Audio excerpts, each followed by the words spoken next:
বলছি দাদা, এই বারাসাত ব্লক 2 বিশেষ করে কীর্তিপুর অঞ্চলের বিভিন্ন এলাকায় একটা সময় ছিল যে আইএসএফ এর পতাকা থেকে শুরু করে কোনো কিছুই করতে দিত না। আজকের ডেটে এই আঙ্গুলিয়াতে প্রকাশ্যে পার্টি অফিস উদ্বোধন, কি বলবেন? বিগত যতগুলো ইলেকশন আমরা করেছি বারাসাত ব্লক 2 এর মধ্যে এই যে অঞ্চলটা কীর্তিপুর 1 অঞ্চল, এই অঞ্চলটা সম্পূর্ণরূপে এটা হচ্ছে সন্ত্রাস কবলিত একটা অঞ্চল। এখানকার সাধারণ মানুষ কখনোই বিগত 15 বছরে সেইভাবে ভোট দিতে পারেনি। এইবারে এই যে অপশাসন যেটা চলছিল এটার বিনাশ হয়েছে, নতুন সরকার এসছে। এই নতুন সরকার আমাদের কাছে আরও একটা বড় ডেঞ্জারাস রূপে আমাদের সামনে এসছে। কীভাবে এসছে? তারা যে সমস্ত আইন প্রণয়ন করছে সেই আইনের কাছে আমাদের যারা আমরা সংখ্যালঘু সম্প্রদায় বলুন বা যারা পিছিয়ে পড়া মানুষ আছে আমাদের উপরে অত্যাচারের মতো নানান রকম আইন আমাদের উপর চাপানোর চেষ্টা করছে। এমন তো অবস্থায় আমরা Indian secular front Barasat block 2 আমরা মূলত আমাদের প্রতিদ্বন্দ্বী হিসাবে বিজেপিকে আমরা বেছে নিচ্ছি, কারণ তৃণমূল কংগ্রেস আর নেই।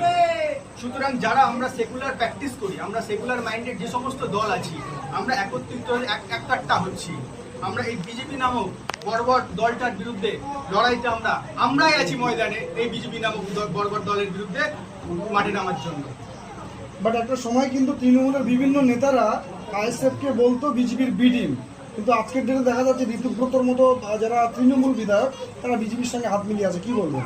দেখেন, ইলেকশনের পর রেজাল্ট হওয়ার পর থেকে এখনো পর্যন্ত তৃণমূল কংগ্রেসের কোনো প্রোগ্রাম আপনি দেখেছেন এই অঞ্চলে? তথা এই ব্লকে কোনো ওদের প্রোগ্রাম নেই। ওরা এখন নিজের পিঠ বাঁচানোর চেষ্টার তাগিদে অধিকাংশ তৃণমূল কংগ্রেসের নেতারা বিজেপির সঙ্গে টাচ আপে রেখেছে। আমাদের দল সম্পূর্ণ স্বচ্ছ একটা দল। আমরা সম্পূর্ণ স্বচ্ছ রূপে যারা সেকুলার মাইন্ডেড প্র্যাকটিস দল, সমস্ত দলকে একত্রিত করছি, একটা করছি, এক মঞ্চে দাঁড়িয়ে এই বিজেপি নামক বর্বর দলের বিরুদ্ধে লড়াই করার জন্য আমরা প্রস্তুত ময়দানে আছি। বারাসাত ব্লক 2 আমরাই আছি এই ময়দানে বিজেপি নামক দলটার সঙ্গে লড়াই করার জন্য। এই এসআর যখন এসআর হয়, এসআর এর সময় তৃণমূলের বিভিন্ন নেতারা বড় বড় কথা বলেছিল যে এই এসআর এ সাধারণ মানুষের পাশে আমরা আছি, থাকবো আগামী দিনে। কিন্তু আজকের ডেটে 4 তারিখের পর কিন্তু তৃণমূলদের আর দেখা যায় না সাধারণ মানুষের পাশে থাকতে, শুধুমাত্র আইএসএফ। কি বলবেন এই? আমি যেটা একটু আগেই বললাম যে 4 তারিখের পর থেকে তৃণমূল কংগ্রেস খুঁজে পাওয়া যাচ্ছে না, আর পাওয়া যাবেও না। তৃণমূল কংগ্রেস টোটাল এখন অতীত। আমি ওদের সম্পর্কে আলোচনা করতে চাইছি না। ওদের সম্পর্কে শুধু আলোচনা হবে কোর্টে, বাইরে না, ময়দানে না। কোর্টে আলোচনা হবে, ওদের নেতৃত্বের সঙ্গে আমাদের দেখা হবে কোর্টে, ময়দানে না। তৃণমূল কংগ্রেস ময়দানে নেই। তৃণমূল কংগ্রেস শুধুমাত্র কোর্টে আছে, জেলে আছে।